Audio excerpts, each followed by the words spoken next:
Imagine going to a beach and not seeing sand, but a mess of plastic and mermaid tears, and so the world would have come to what we most feared.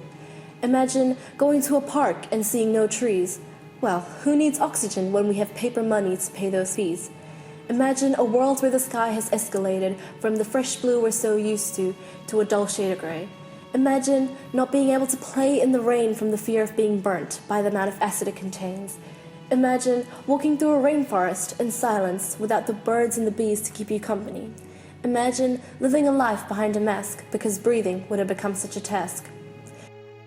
Even though things might not be going as planned, only together can we change the human brand. So let's step up and give each other a hand. You may be asking why we're doing this. A valid point. So let me tell you why. We do this for us. We do this because we care. We do this so we can share. We do this for our environment and we do this for our homes. We do this because we know it's right. We do this because we know it's worth the fight. But most importantly, we do this for our future. We do this so we can wake up tomorrow with the same view of the world we had yesterday. We do this so the next generation can enjoy too what we took for granted. We do this because we know it's worth doing. But friends, let me be real with you about the world around us.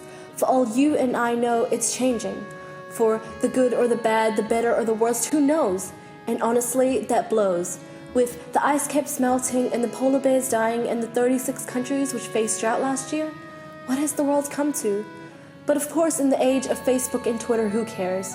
But friends, let me tell you, you'll care when there'll be no fish left in the sea to feed you. You'll care when all the wildlife will be extinct because of damages to their habitats. You'll care when all the islands are swallowed up by sea level rises. Believe me, you'll care. And if we're being real here, we know that statistically New Zealand pays way more carbon tax than the others. Now, you can go ahead and blame that on our cows, or you can walk to school for once. Or you can take the train and refrain from the Auckland traffic, or you can stop taking 3-hour showers and go benefit some flowers. Or instead of Netflix and chill, why don't you go out and learn some skills? Now friends, I'm not calling you out on any of this, because believe me, I'm guilty of all of the above. But friends, look at me. Do not be afraid to be the first to change. Do not be afraid to be the first to aspire or the first to inspire. Do not be afraid to be the first at school or the first at home, the first in your family or the first in your friends. And when the world starts falling apart, you'll know what to do. And so I'll see your name up in the Hall of Fame. Do not be afraid to be that change, because inside, we are all the same.